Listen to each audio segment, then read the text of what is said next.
میرے بھائی ہم لوگ پہلے ہاتھ میں آگ کا انگارہ دیتے ہیں، پھر کہتے ہیں بیٹے تو نے جلنا نہیں. ہم پہلے اس کو ساری سہولیات دیتے ہیں، پھر کہتے ہیں تو نے بگڑنا نہیں. میرے نبی رحمت نور مجسم شفیع معظم صلی اللہ علیہ وسلم نے فرمایا جو بی بی بن سنور کے بازار جائے، میری طرف دیکھیں، آنکھیں کھول کے دیکھیں. یہ حدیث آپ نے سنانی ہے، انشاءاللہ بولیے. سنائیں گے انشاءاللہ تعالی؟ بول کے انشاءاللہ کہیے، آپ کو ثواب ہوگا. سنائیں گے انشاءاللہ؟ میرے نبی کریم صلی اللہ علیہ وسلم نے فرمایا جو عورت بن سنور کے بازار جائے. اب تو خیر بیویاں برقع پہن کے جاتی، برقعے پہ بھی کڑھائی کی گئی، برقعے پہ بھی کام کرایا. برقعے پہ جو کام اور نقش نگاری ہوئی ہے وہ 10,000 کی ہے. برقع پردے کے لیے پہنا تھا، دکھانے کے لیے. یہ کیسا برقع ہے کہ اس نے برقع بھی پہنا ہوا ہے اور برقع بھی اس نے فیشن والا پہن لیا ہے؟ یہ کس طرح کا؟ اس تو پردے کو پردے کی ضرورت پڑ گئی. یہ کیسا پردہ ہے کہ جو پردے کو پردے کی ضرورت ہے؟ برقع تو اس لیے ہوتا ہے کہ مجھے دیکھے کوئی نہ، اور اس نے تو پہنا ہی اس لیے کہ ذرا لوگ دیکھیں تو صحیح میں نے کتنا قیمتی پہنا ہے. اس حجاب کو حجاب کی ضرورت پڑ گئی. میرے حبیب پاک علیہ السلام نے فرمایا بلا ضرورت. عورت کو اجازت ہے بیمار ہو تو ڈاکٹر کے پاس جائے، عورت کو اجازت ہے ضرورت پڑ جائے گھر میں سودا سلف نہ آتا ہو تو لینے چلی جائے. عورت کو اجازت ہے اگر گواہی کی ضرورت پڑ جائے تو پردہ کر کے قاضی عدالت کے پاس گواہی دینے جائے. عورت کو اجازت ہے حج پہ جائے، عورت کو اجازت ہے عمرے پہ جائے. عورت کو اجازت ہے کہ اگر کسی وقت جہاد کے لیے عورتوں کی ضرورت پڑ گئی تو حضرت فاطمہ اور جناب عائشہ کی سنت ادا کرے، جہاد کو جائے. لیکن اگر عورت موج کرنے جائے اور روز گئے وہ دیکھیں نا فلاں پارک میں تھے آپ تو کبھی گئے ہی نہیں، فلاں جگہ تھے آپ کے پاس تو فرصت ہی نہیں، فلاں میری سرگودے والی بہن کا خامن تو روز لے کے جاتا ہے آپ نے تو کبھی توجہ ہی نہیں فرمائی. روز پیغام دیتی رہے. میرے حبیب کریم سید عالم صلی اللہ علیہ وسلم نے فرمایا جو بی بی بن سنور کے بلا ضرورت بازار جائے، نبی پاک علیہ السلام نے فرمایا ایک قدم وہ اٹھائے گی تو اس پر اللہ کی لعنت برسے گی، فرشتوں کی لعنت برسے گی، زمین والے لعنت برسائیں گے، آسمان والے لعنت برسائیں گے. اور میرے حبیب بولے تو فرمایا جب اللہ کی لعنت برسے گی تو میں بھی اس بی بی پہ لعنت ہی کروں گا جو بی بی بن سنور کے جائے. اور آگے سن لیں، میرے حبیب نے فرمایا اگر اس کا خامد راضی ہو اس کے بن سنور کے بازار جانے پہ آپ ناراض ہو جائیں، اللہ کرے اس بات پہ ہو ہی جائیں اور اللہ کرے بدل جائے نظام، جو خامد خود میک اپ کرا کے تیار کرا کے پارٹی میں لے کر کے جائے، جو سامنے والی فرنٹ سیٹ پہ خود بغیر نقاب کے اس کو بٹھائے، جو موٹر سائیکل کی پشت پہ خود تیار کرا کے بٹھائے، اور جو خود کہے تو چلی جانا جا، تو شادی بھی تو دیکھا، فلاں کام بھی تو کرا، میں آزاد ہوں. میرے حبیب نے فرمایا جس کی بیوی بن سنور کے جائے، جس کی بیوی میک اپ کر کے جائے، چیلم پہ بھی بیوٹی پارلر سے ہو کے جاتی ہے، جس کی بیوی بن سنور کے نکلے وہ راضی ہو، وہ خوش ہو. بعض ایسے منع کرتے ہیں، ناراض ہوتے ہیں، وہ گناہ صرف عورت کے ذمے ہے. لیکن اگر عورت بن سنور کے نکل رہی ہے اور خامد راضی ہے، وہ کہتا ہے ہاں ہم ماڈرن ہیں، ہم جدید دور کے ہیں، ہاں جدت اسی کا نام ہے. ہاں لوگوں کو پتہ کیسے چلے گا ہمارے پاس پیسے ہیں، کیسے پتہ چلے گا کہ 3 گاڑیاں ایک ابا جی کے پاس ہے، ایک بیٹی کے پاس ہے، ایک بیوی کے پاس ہے، کیسے پتہ چلے گا کہ ہم بہت تعلقات والے ہیں، ابا جی فلاں شادی پہ، بیٹی فلاں گھر میں اور بیوی فلاں گھر چلی گئی، ہمارے تعلقات زیادہ ہے اس لیے ہمیں زیادہ جانا پڑتا ہے. میرے حبیب کریم علیہ السلام نے فرمایا عورت بن سنور کے جائے، خامد راضی ہو، وہ جتنے قدم اٹھائے گی اتنے ہی اپنے خامد کے لیے جہنم میں مکان تعمیر کرے گی. فرمایا اس کے خامد کے لیے اتنے مکان دوزخ میں تیار ہو گئے، وہ جلایا جائے گا، وہ تپایا جائے گا، وہ جہنم کی آگ کا ایندھن بنے گا. اور میں نے شاید آپ کو درجنوں بار حدیث سنائی ہو، میرے کریم رسول نے فرمایا بی بی ایک ہوگی پر 4 آدمیوں کو جہنم میں لے کے جائے گی. یا رسول اللہ کس کو؟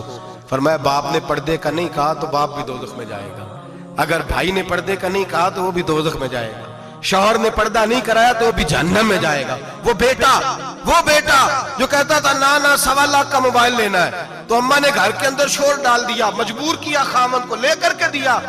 اس بیٹے سے پوچھا جائے گا تو ساری ضدیں اماں سے منواتا تھا، یہ تو نے کیوں نہیں کہا پردہ کر لے؟ اور اب تو بی بی ذرا 40 سال کی ہوتی ہے تو کہتی ہے میری خیر ہے، میں بوڑھی ہو گئی ہوں، میری خیر ہے، روٹیاں ساری کھاتی ہوں، باقی سارے کاموں میں جوانوں کی طرح ہوں، پردہ نہیں میں نے کرنا، میری خیر ہے. فلانا تو میرے بیٹے کی طرح. ظلم کی حد ہے، ظلم کی حد. کزن ایک دوسرے سے ہاتھ ملاتے، کزن وہ کس مصیبت کا نام ہے؟ کہتے ہیں یہ بھائی ہے، او بھائی یہ بھائی ہوتا تو اس سے نکاح ناجائز ہوتا. اب چونکہ اللہ نے اس کے ساتھ نکاح کو حرام رکھا ہے تو یہ تمہارا بھائی ہو سکتا میرے رسول کریم صلی اللہ علیہ وسلم نے فرمایا سور نجس العین ہے، کتا بالکل ناپاک نہیں ہوتا، کتا بھیگ جائے تو بعد اوقات ناپاک ہوتا ہے، یا کتے کے منہ سے تھوک نکلے تو ناپاک ہوتی ہے، سور نجس العین ہے، پورا ناپاک، خشک بھی ہو تو ناپاک ہے۔ میرے حبیب پاک علیہ السلام نے فرمایا ایک سور ہو وہ پہلے ہی ناپاک، اور دوسرا پھر وہ سور گند میں لپٹا ہوا ہو، غلاظت اس سور کو لگی ہوئی ہو۔ فرمایا ایک تو سور جو نجس العین ہے اور پھر وہ گند میں لپٹ جائے، غلاظت میں بھر جائے، اس کے پورے وجود کو گندگی لگ جائے۔ فرمایا وہ سور گندگی اور غلاظت میں لپٹا ہوا تیرے جسم سے لگ جائے تو اتنا برا نہیں جتنا غیر محرم عورت کا وجود تیرے وجود سے لگ جائے تو برا ہے۔ کس قدر تفصیل دی، کہاں سے بات شروع کی اور کہاں میرے نبی نے سکھائی۔ کزن ہاتھ ملا رہی ہے، کزن کے ساتھ بازار جایا جا رہا ہے، کزن کے ساتھ فلاں کام ہو رہا ہے، کزن کو چچا کا بیٹا بھائی ہوتا ہے، اگر یہ سگا بھائی ہوتا تو اس کے ساتھ نکاح ناجائز ہوتا۔ خدا را آ جاؤ، لوٹ آؤ، واپس پلٹو دین کی طرف، لوٹو اس تباہی سے نکلو۔ یہ جو آگ ہے، یہ جو بے سکونی ہے، یہ جو تماشا ہے، یہ لاکھوں کمانے کے باوجود جو بے برکتی ہے، یہ بڑی بڑی فوجوں کے باوجود جو روز میتیں اٹھتی ہیں، یہ جو روز جنازے پڑے جاتے ہیں، یہ جو روز بیٹیاں بیوہ ہوتی ہیں، یہ جو روز ماؤں کے سہاگ لٹتے ہیں، یہ ہماری نافرمانیاں ہیں۔ ہم دین کے معاملے میں ہم لوگوں نے نرمی شروع کر دی ہے، ہم اللہ اور اس کے رسول سے بغاوت کرنے لگے ہیں۔ میرے حبیب کریم سید عالم نور مجسم شفیع معظم صلی اللہ علیہ وسلم نے فرمایا زنا صرف شرمگاہ کا نہیں ہوتا، حضور نے فرمایا آنکھیں بھی زانی ہوتی ہیں، کان بھی زانی ہوتے ہیں، زبان بھی زانی ہوتی ہے۔ بخاری مسلم دونوں میں موجود ہے۔ صحابہ نے عرض کی حضور زبان کیسے زانی ہوتی ہے؟ فرمایا جو نماز کے باوجود گند بولتا ہے، غلیظ گفتگو کرتا ہے، وہ زبان کا زانی ہے۔ اور فرمایا جو روز گند دیکھتا ہے وہ جتنی مرضی تہجدیں پڑھے وہ آنکھ کا زانی ہے، اور جو گندی باتوں میں لذت محسوس کر کے سنتا ہے وہ جتنا مرضی روز اٹھ کے مسجد میں جھاڑو دے وہ کانوں کا زانی ہے۔ میرے نبی نے فرمایا آنکھ کا زنا بھی چھوڑ دو، کان کا زنا بھی، بولیے کان کا زنا بھی، زبان کا زنا بھی۔ مسند امام احمد بن حنبل اٹھائیے، ایک صحابی نے عرض کی حضور نماز میں دل نہیں لگتا، میرا قرآن پاک میں دل نہیں لگتا، درود و سلام میں دل نہیں لگتا۔ آمنہ کے معصوم لال نے کیا جواب دیا؟ حضور نے فرمایا جا اپنی نظر جا کے پاک کر لے، اللہ کے نبی کا وعدہ ہے تیرا سجدے میں دل لگنے لگ جائے گا۔ جا اپنی آنکھ کو طہارت دے، وضو کرا، نظروں کو پاک کر، اللہ کے رسول کا وعدہ ہے تیرا قرآن پاک میں دل لگے گا۔ جا کے اپنی نظر کو پاک کر، وعدہ ہے تیری زبان پہ درود و سلام جاری ہو جائے گا، اللہ کا ذکر جاری ہو جائے گا۔ میرے بھائیوں، عورت کا پردہ، عورت کا حجاب دین میں اسی طرح فرض ہے جس طرح نماز فرض ہے، جس طرح روزہ فرض ہے، جس طرح زکوٰۃ فرض ہے، اسی طرح عورت کا پردہ بھی فرض ہے۔ اگر کسی گھر میں عورت پردہ نہیں کرتی اس گھر کے مکین سارے اللہ کے حضور جواب دے ہیں۔ میرے حبیب کریم علیہ السلام نے جس عورت کو پسند کیا، جس عورت کی تعریف کی، جس عورت کی بابت میرے نبی نے ارشاد فرمایا، اور بڑے خوبصورت لفظ ہیں، صاحب احکام القرآن نے لکھے ہیں۔ میرے حبیب پاک نے صحابہ کی محفل سجائی، مجمع کھچا کھچ مسجد بھر گئی۔ حضور نے فرمایا بول کے بتاؤ خیر النساء کون سی ہے، عورتوں میں سب سے اچھی بی بی کون سی ہے، بول کر کے بتاؤ۔ حضرت صدیق اکبر سے لے کر مولا علی تک، حضرت علی سے لے کر جناب بلال تک، حضرت سلمان فارسی سے لے کر عبداللہ مزنی تک بھرا پڑا ہے مجمع۔ حضور نے فرمایا بولو سب سے اچھی عورت کون ہوتی ہے؟ ایک صحابی کہنے لگے حضور جس کی نماز قضا نہ ہوئی فرمایا وہ بھی اچھی ہے پر تم میری مراد کو نہیں پہنچی۔ ایک نے کہا حضور جو خامد کی تابع دار ہو، فرمایا وہ بھی اچھی ہے پر تم میری مراد کو نہیں پہنچے۔ ایک صحابی نے کہا یا رسول اللہ جو پاک دامن ہو، حضور نے فرمایا تم میری مراد کو۔ حضرت علی فرماتے ہیں جب سب کے جواب غلط ہو گئے تو میں قد میرا چھوٹا تھا، میں پیچھے بیٹھا تھا، میں گردن جھکا کے پیچھے سے نکل گیا۔ سیدہ طیبہ طاہرہ حضرت فاطمہ الزہرا رضی اللہ تعالی فرماتے ہیں بی بی صاحب کے پاس پہنچا، میں نے کہا فاطمہ حضور نے سوال کیا ہے۔ تو حضرت فاطمہ بھی گویا مسکرا کے کہنے لگی علم کے شہر کے دروازے تو آپ ہی ہیں، تو آپ یہاں آ گئے۔ کہا حضور نے سوال کیا ہے اور مجھ سے لے کر ابو بکر عمر عثمان غنی تمام کو کسی کو جواب نہیں آیا۔ حضور نے پوچھا بہترین عورت کون ہوتی ہے، بہترین خیر النساء، بہترین بی بی کون ہوتی ہے؟ تو حضرت سیدہ فاطمہ کہنے لگی علی بڑی سادی سی بات تھی، سادی سی بات تھی، سمجھ نہیں آئی کہ فاطمہ بتلا دو اتنی سادی ہے تو۔ حضرت فاطمہ کہنے لگی سب سے بہترین عورت وہ ہوتی ہے نہ کبھی غیر محرم نے وہ بی بی دیکھی ہو۔ اگلے جملے بھی یاد رکھنے، نہ کبھی غیر محرم نے وہ بی بی دیکھی ہو، اور فرمایا نہ اس بی بی نے کبھی کوئی غیر محرم دیکھا ہو۔ صرف مرد پہ پابندی نہیں کہ وہ عورت نہ دیکھے، فرمایا عورت پہ بھی پابندی ہے کہ وہ بھی غیر محرم کا چہرہ نہ دیکھے، فرمایا بی بی نے بھی غیر محرم نہ دیکھا ہو، وہ خیر النساء ہے، وہ سب سے اعلیٰ۔ حضرت علی کہتے میں جھٹ سے آیا، پیچھے بیٹھا، بات ابھی جاری تھی، میں نے ہاتھ کھڑا کر دیا، میں نے کہا حضور میں بتاؤں؟ نبی پاک نے فرمایا بتلاؤ، تو کہتے میں نے کہا حضور بہترین بی بی وہ ہوتی ہے جس نے نہ کبھی غیر محرم دیکھا ہو اور نہ غیر محرم نے کبھی اسے دیکھا ہو۔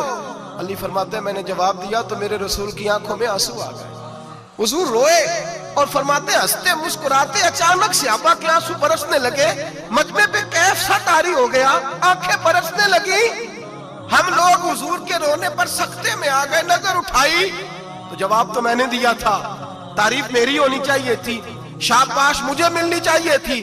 میرے حبیب نے رو کے آنسو پوچھ کے فرمایا میں تمہیں کہتا نہیں الفاطمہ تو بدعۃ منی، فاطمہ واقعی میرے جگر کا ٹکڑا ہے، فاطمہ میرے وجود کا حصہ ہے، میں تمہیں کہتا نہیں رہتا، کہا فاطمہ میرے جگر کا ٹکڑا ہے۔ حضرت علی فرماتے ہیں صحابہ میری طرف دیکھنے لگے اور کہنے لگے علی جواب تو دے، شاباش بی بی صاحبہ کو ملے۔ تو کہتے ہیں میں نے کہا حضور روئے ہیں تو آنسو میرے بھی چھلک ہی پڑے ہیں۔ فرمانے لگے لفظ میرے ہیں پر سوچ اس بیٹی کے ہے جس کی تربیت محمد عربی نے فرمائی ہے، فرمایا جملے میرے ہیں، ناقل میں ہوں، بات میں بیان کر رہا ہوں، لیکن پیچھے سوچ اس نور والی بیٹی کی ہے جس کو اپنے گھر کے اندر رہ کے آنگن میں رکھ کے رسول پاک نے پرورش فرمائی۔ حضرت فاطمہ فرماتی ہیں حضرت علی میرے پاس دوڑے آئے اور کہنے لگے فاطمہ چل مسجد، پتہ نہیں حضور کو کیا ہو گیا، حضور رو رو کے بحال ہو گئے، اور حضور حجرے میں رو رہے ہیں اور ہچکیوں کی آواز مسجد میں آ رہی ہے، چل ذرا چل کے حضور کی بات دیکھ کیا ہوا ہے، ہماری تو طاقت نہیں اندر جانے کی۔ سیدہ طیبہ طاہرہ حضرت فاطمہ جھٹ سے پردہ اوڑا حاضر خدمت ہوئی، اندر گئیں، کہتی ہیں حضور کے کندھے پہ ہاتھ رکھا تو محبوب بیٹی کے ہاتھ کی ٹھنڈک محسوس کی، سر سجدے سے اٹھایا، فرمایا فاطمہ آ گئی ہو؟ حضور آئی، فرمایا چل بیٹی تو بھی ہاتھ اٹھا اور میری امت کی بیٹیوں کے لیے دعا مانگ، چل تو بھی ہاتھ اٹھا میری امت کی بہنوں ماؤں کے لیے دعا مانگ۔ محبوبہ کیا ہوا؟ میرے حبیب نے فرمایا رات مجھے دکھایا گیا ہے دوزخ میں کچھ بیبیاں ہیں، ان کے بال فرشتوں نے باندھے ہوئے ہیں اور انہیں گرز مار رہے ہیں، وہ چیختی چلاتی ہیں اور مدد کے لیے پکارتی ہیں، وہ بڑی تکلیف میں ہیں۔ تو بی بی صاحب عرض کرتے ہیں یا رسول اللہ ان کی غلطی کیا ہے؟